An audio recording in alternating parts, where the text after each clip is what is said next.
It might be a friend making fun of you. It might be a girl wanting to spend more time with you than you actually want to spend time with her. Or maybe that's not your problem. But it might be your boss at work, whatever. Somebody is enforcing their sheer will onto you, and you feel like a bitch because you're doing nothing about it. Maybe you have to stay longer than you want at work and you miss your workout. Maybe you want to work on your business and your girl is like, oh, please just come with me and my friends or some other bullshit. Maybe it's a friend of you that clowns on you more than you'd like. But in any case, there's a huge dilemma in your head because you have two modes of action. One mode is completely passive, where you just let things slide, and the other mode is you completely erupting all over people. You make a mess, you are loud, and you are very angry, and it feels disproportionate. Maybe you even have fantasies in your head where you get into huge arguments with people, even though you don't say anything at the end.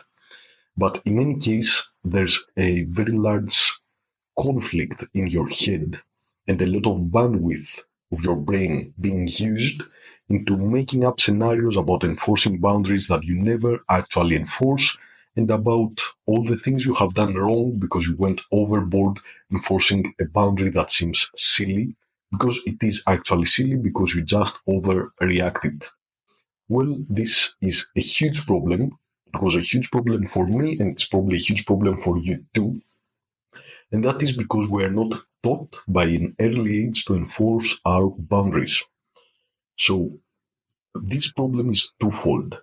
On the one hand, you don't want to be an overreactive liberal that every time somebody speaks gets offended because they crossed a boundary, but you don't want to be somebody that has no boundaries either and everybody walks all over them. You want to hit that sweet spot where you protect what actually matters to you and you don't care about the other things because your life is going great because what is actually important is protected. So you have to do two things that actually get condensed to just one thing. And that is to, in a calm manner, identify what actually pisses you off. What are the boundaries that when people cross, you actually get mad? Whether you whether you get that out there by telling them and making a scene about it, or you just swallow it up. Either way, you have to think about all the situations that when a boundary is crossed, it plays over and over in your head for hours or days. Those are the situations that actually count. The situations that have to be addressed because if they are not, you're going to be feeling like shit. So, how do you enforce boundaries on those situations? It's actually quite simple because the people that are actually in your life and they should be in your life, the people that count, are people that are going to respect those boundaries. And if you're not like a soft boy, like somebody that gets mad about everything, then you're going to quickly figure out that there are not many boundaries you don't want crossed. There are actually very few things that, when crossed, linger in your mind for a long time. So you have to sit down and think about it. Like make a mental record every time that something lingers in your mind. And those are the things you have to protect. You're going to protect them by simply telling the person that you're communicating with at the time that the boundary is crossed that you're not cool with that. And there's two reasons not to be cool with something. One reason is because it's off limits in general, and another reason is that you want to protect it, but you cannot do it smoothly.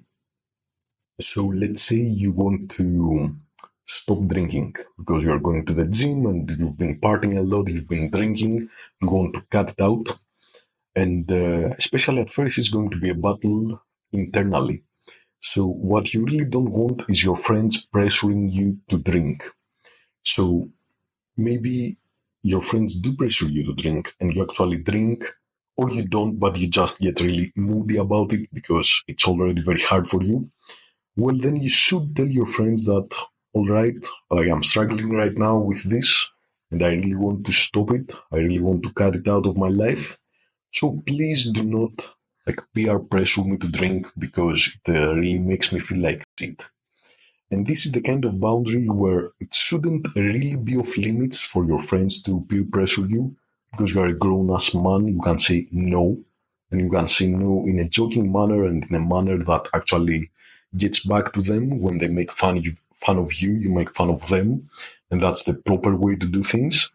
But if you actually feel like vulnerable at this moment and you can't really stand up to them, or standing up to them is going to take too much out of you, then you can simply tell them, please don't do this for a while, and they should be okay with that. If they're not okay with that, and you feel that you might start drinking again or it takes too much out of you,